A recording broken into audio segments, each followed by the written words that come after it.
Hey everybody, today I'm going to be reviewing Thoroughbreds. This film was written and directed by Corey Finley. This is Finley's directorial debut, and for one so young, he's 28 years old, I think he really does have a very confident style, both aesthetically and in terms of the writing. I think he's really ambitious here. This is a very wicked satire, I guess you'd call it a black comedy, and it takes place in Connecticut, and it's about two high school girls named Lily and Amanda. Lily seems very collected. She has kind of a porcelain look about her. Every hair is in place. She's very classy and sophisticated, upper class, the kind of girl that you probably wanted to be in high school. Then you have Amanda, in contrast to Lily, who is very different, a very different character. She claims to not be able to feel things, but she's smart and intriguing and an observer of human behavior, and observing the world in a very detached way as she does has allowed her to have a certain perspective on things in a way that most people who do have empathy, who are rooted in emotions, do not.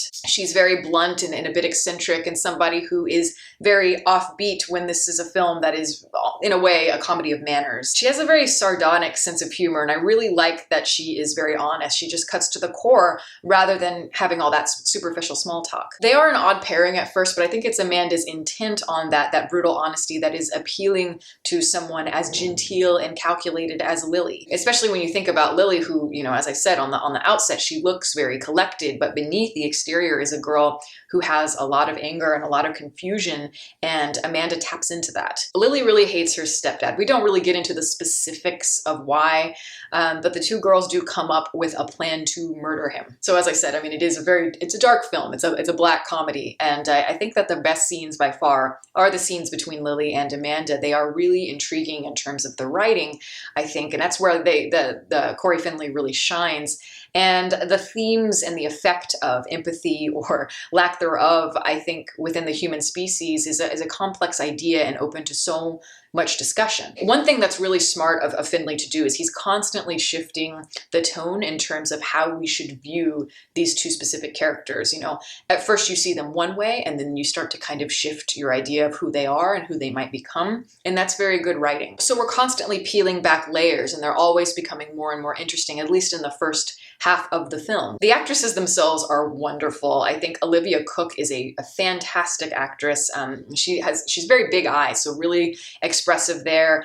And I think she had a really difficult job because she's a paradox, right? She's has to be very disinterested and seem very kind of distant from everybody, yet there is a keen curiosity in her at the same time. And Anya Taylor-Joy, I think that I've said this before, that she just has a quality in her face and in her eyes where she's very good at playing coy, at playing cunning. There's something about her that just always seems very duplicitous. It always feels like there's something cooking underneath that porcelain exterior, and I think that is what's really intriguing about her as an actress. Both actresses just really have very bright, expressive eyes, which works really well because the film itself has a very precise, very sterile and removed quality. The direction itself of the film commands your attention from the very opening shot, and it doesn't relent much throughout the first act. Finley is very conscious and very confident in his style. There are lots of camera pans, lots of cameras following an actor while they're walking ahead. It has just an eerie tone where the camera is constantly kind of reinforcing that removed quality, and the film is accented with a very percussive, very kind of discordant, strange musical score. And what do all these qualities remind us of? Stanley Kubrick, and specifically, of course, The Shining. Because it wouldn't be a directorial debut without a million Kubrick references. I get why people do that. I would probably do a little bit of the same thing if I was an upcoming filmmaker, because especially with this, it's a suburban satire, and it's, observing humans as though we are looking at them from the outside, tying in the themes of empathy or lack thereof and the weight of it in certain situations. And it's also an overarching metaphor for, I think, the millennial generation and the shifting ideas of what the American dream might be to us, just in terms of wealth and status. Kubrick, when he was doing very similar things, kind of creating that removed quality in his films, I think at times he succeeded with this in terms of expressing the themes in his films, and at other times it really didn't work for me, as it did in his earlier work that are more complex and more layered. And I think with a new filmmaker like Finley, I think while he's kind of borrowing in some ways, maybe unconsciously or whatever, we don't know, but he's still trying to figure himself out as a director. He's using a lot of kind of flourishy stylistic choices here that to me feel very much like a premiere work. Feels slightly immature, but that's something that I think he'll settle into once he gets a little bit older and starts to establish himself more as an artist, figure out his style, and he just needs to gain experience. That being said, for somebody who's never made a film before, I think that this is very well directed, very well choreographed, and he does have a great eye for detail, and he does have a good sense of how tone can reflect the greater themes, and that's a good thing to have. But for me, I have to say, as much as I was intrigued and as much as I was entertained, especially in like the first act of the film in particular, I think that this movie is lacking in a lot of areas. That sense of confidence that Finley has here, to me, is not quite earned yet.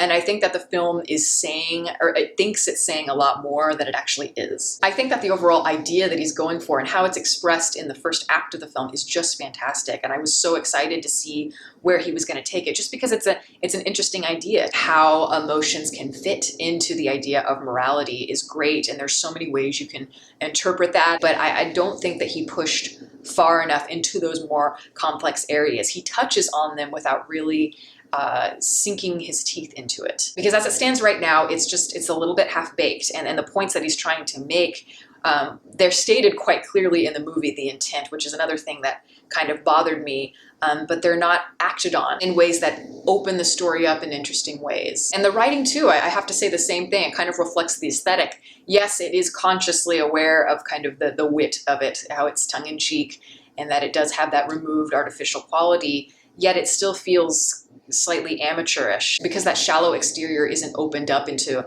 more interesting directions. Like I said, the scenes between the two ladies in the beginning are fantastic, most of them. It's when they start to bring in the other characters that it starts to lose a little bit of its power. Anton Yelchin is in this movie, and he plays a character who gets blackmailed into helping the two girls carry out the murder, but his character isn't particularly interesting. He feels much more like a stereotype, and the way that he's introduced to the Lily character, to me, just wasn't very convincing. It did feel very forced. And the stepdad as well is a key character and not particularly interesting either, even though he's the person that they're wanting to kill. Of course, the way that he's presented as a very one-dimensional character, as most teenage girls would see their stepfather that they didn't like.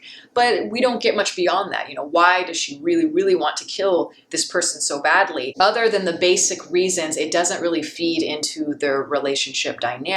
The stepdad does have one scene with Lily towards the end that is very kind of uncomfortable, where he starts to become an actual character and he starts to say things to her that actually make a lot of sense. Based on what we know about this character, you wouldn't expect him to say something like that. So that instantly made it more alluring for me, but they don't pursue that further. It would have been more interesting for both characters, I think, for the Anton Yelchin character and the stepfather, to be fleshed out in ways that help us understand how that lack of empathy can create disaster within these dynamics. And I see this kind of thing a lot with up-and-coming artists. With this in particular, you've got a very elegant film that is supposed to reflect all of these things that I've been talking about, yet we don't see the vulnerability expressed within the script. It is a really hard thing to do and to capture, but to me that separates just the average people from the great artists, the great writers and directors. So many films want to make these grand, overarching points about the world, this and that,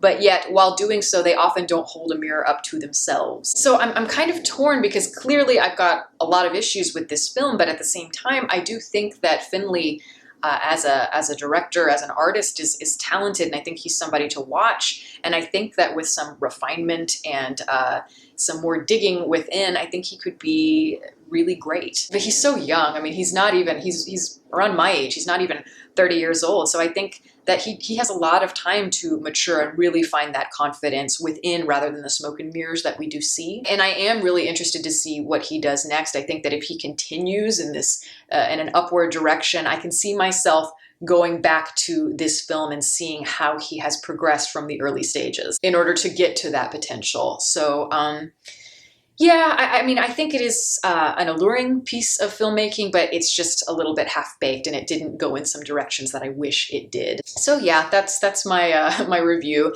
Thank you all for listening. All my social media information is below. You can watch more videos here, and you can subscribe if you'd like.